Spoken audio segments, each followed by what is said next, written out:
Welcome to my channel. आज इस channel में मैं आपको बताऊंगी कैसे आप एफएम में 60+ स्कोर कर सकते हैं। वैसे एफएम में 60+ स्कोर करने के लिए आपको 4 बातों का बहुत ध्यान रखना पड़ेगा। पहला कि आप मॉड्यूल के सारे क्वेश्चंस करें। दूसरा, आप देखें कि वो क्वेश्चन 2 से 3 बार करें।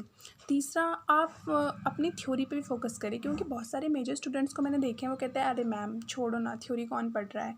तो थ्योरी को इग्नोर कर देते हैं, बट थ्योरी भी ज़रूर पढ़े, बिकॉज बाई चांस ऐसा हो जाए कि आप कोई क्वेश्चन ना कर पाएँ और कोई दिक्कत वगैरह आए आपको क्वेश्चन करने में, तो आप थ्योरी से कम कुछ मार्क तो गेन कर ही सकते हैं। और कोशिश करें कि एफएम का पूरा सिलेबस 2 से 3 आवर्स में आप रिवाइज़ कर सकें, क्योंकि क्या होता है ना कि आपको जब एग्ज़ाम के टाइम पे 1 दिन की छुट्टी मिलती है, उसमें आपको इको भी रिवाइज़ करना पड़ता है, एफएम भी रिवाइज़ करना पड़ता है। तो आप कोशिश करें कि 2 से 3 आवर्स में आपका पूरा सिलेबस रिवाइज़ हो जाए। बट मैं कुछ आगे बताने से पहले कुछ बेसिक बातों को क्लियर करना चाहती हूँ। देखिए, एफएम में ना स्कोर करना बहुत ईजी होता है, बट बात होती है ना कि लैक ऑफ प्रॉपर लीडरशिप, कि प्रॉपर लीडरशिप नहीं मिलती बच्चों को। बच्चे क्या करते हैं, आपने कई बार सुना होगा, बच्चे क्या करते हैं, अपनी अलग अलग टाइप्स की स्कैनर ख़रीद के क्वेश्चंस कर रहे हैं, प्रैक्टिस मैनुअल ख़रीद के क्वेश्चन कर रहे हैं, मतलब पता नहीं क्या क्या करने लगते हैं। यार, जब आईसीएआई ने आपको बुक प्रोवाइड की है तो कुछ सोच समझ के प्रोवाइड की होगी ना। बच्चे वो तो पढ़ते ही नहीं है और फिर कहते हैं कि पेपर बाहर से आ गया, बाहर से आ गया। और एक और बात मैं बताना चाहूँगी, बहुत सारे बच्चे होते हैं जो टैलेंटेड भी होते हैं, सीए बनना चाहते हैं, but due to financial problem वो मतलब ट्यूशन की फ़ीस अफोर्ड नहीं कर पाते हैं। उन्हें पता नहीं होता क्या करना है क्या नहीं करना है। तो मैं अपने चैनल में हर एवरेज स्टूडेंट्स, बिलो स्टूडेंट्स और टॉप क्लास स्टूडेंट, हर एक के बारे में आपसे डिस्कस करूँगी। पहली बात तो देखिए, ऐसा एक भी बच्चा नहीं होता जिसको अगर आप सही तरीके से समझाओ तो उसे समझ ना आए, बस समझाने का तरीका होना चाहिए। बट आप जब बड़े बड़े ट्यूशन्स में जाते हो तो वहाँ पे बहुत सारे बच्चे होते हैं, वहाँ पे हमें झिझक भी होती है कि हाँ हम ये क्वेश्चन पूछें, अरे सामने वाले को तो आ गया, हमें तो आया ही नहीं।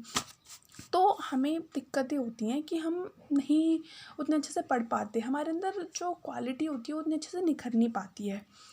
तो मैं आपको एक बात बता देना चाहती हूँ कि आपको किसी भी तरह की प्रॉब्लम हो या कुछ भी पूछना हो तो आप मुझे कमेंट में क्वेश्चन करेंगे तो मैं आपको ज़रूर आंसर करूँगी।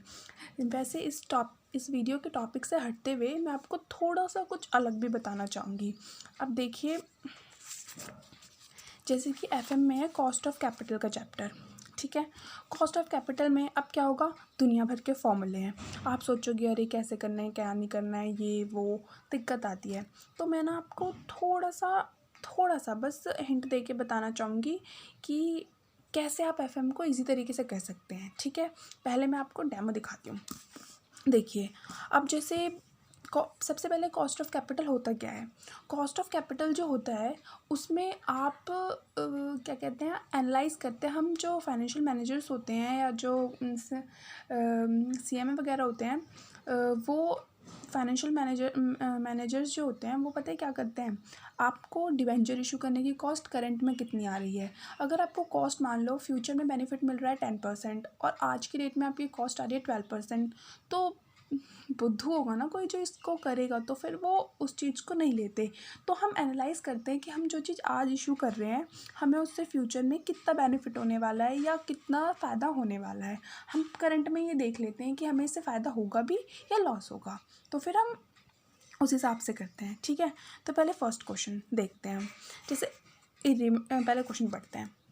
5 years ago, Sona Limited issued 12% irredeemable debentures at 103 at 3 premium to their par value of 100. The current market price of these debentures is 94. If the company pays corporate tax at the rate of 35%, what is its current cost of debenture? Capital ये कह रहा है कि 5 साल पहले जो सोना limited ने 12% इरिडेमेबल डिबेंचर 103 रुपये पे इशू किए थे और 3 प्रीमियम आया था और उसका जो पार वैल्यू है वो 100 है और उसकी करंट मार्केट प्राइस जो आज की डेट में मतलब ये डिबेंचर 94 में मार्केट में सेल किए जा रहे हैं और हमें कंपनी को जो टैक्स पे करना पड़ता है 35% पे करना पड़ता है। तो अब बताओ कि हमें इसको कॉस्ट क्या आएगी डिबेंचर की। पहली बात, इरिडीमेबल डिबेंचर है, रिडीम होने नहीं है तो रिडेम्पशन वैल्यू से हमें कोई मतलब नहीं है। सिंपल इसका फॉर्मूला होता है कि हमें आज की डेट में इंटरेस्ट देना पड़ेगा। मैं आपको लिख के समझाती हूँ, वेट। तो KD समझ जाना, जैसे हमें आज की डेट में क्या होगा, एक तो इंटरेस्ट देना पड़ेगा। देखो मैं फॉर्मूला बता रही हूँ आपको कैसे बनाना है। उस इंटरेस्ट पे हमें टैक्स का बेनिफिट भी मिल जाता है ना। और फिर बाद में नेट प्रोसीड, आज की डेट में ये कितने में बिक रहा है, तो बस इंटरेस्ट कितना देना पड़ रहा है, 12%। टैक्स कितना देना पड़ता है हमें, 35%। और नेट प्रोसीड्स कितनी है, मार्केट में कितने का बिक रहा है ये, 94 का। अब आप इसे सॉल्व करोगे तो आपका आंसर आ जाएगा, ठीक है। तो आपको इस तरीके से करना है। सेकंड में बताऊँ, कॉस्ट ऑफ रिडीमेबल डिबेंचर। तो redeemable debenture after a period of time redeem होंगे, है ना। तो रिडीम होंगे तो हमें रिडम्पशन वैल्यू की भी ज़रूरत पड़ेगी, नेट प्रोसीड की भी ज़रूरत पड़ेगी, और कितने साल बाद रिडीम हो रहे हैं हमें ये भी पता करना पड़ेगा। तो इसका सिंपल सा फॉर्मूला है, इंटरेस्ट तो मिलेगा ही मिलेगा, मैं बताती हूँ। इंटरेस्ट तो मिलेगा ही मिलेगा, साथ में टैक्स का बेनिफिट भी मिल जाएगा, है ना। टैक्स का बेनिफिट भी मिल जाएगा, ठीक है।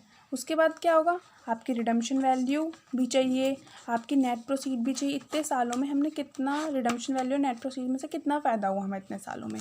और उसके बाद हम निकालते हैं कि इसकी क्या आएगी, ठीक है।